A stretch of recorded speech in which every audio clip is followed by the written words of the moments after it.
Good morning, sir. I am Cadet Franz Marco Maglente.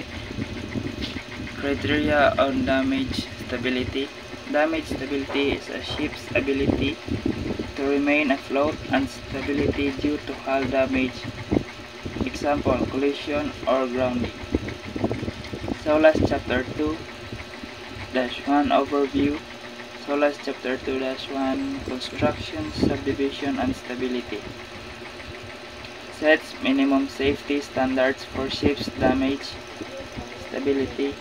It uses a probabilistic approach to assess a vessel's survivability in various damage scenarios.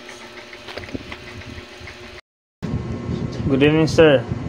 This is Cadet Jade Andrew Bastasa from J2D section. There are key SOLAS damage stability criteria.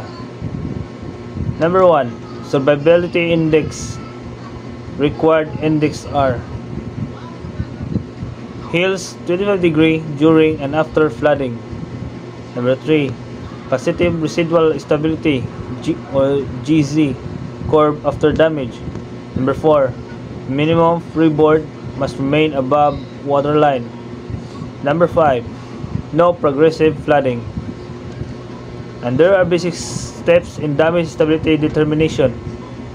Number 1, define subdivision layout and tank arrangements.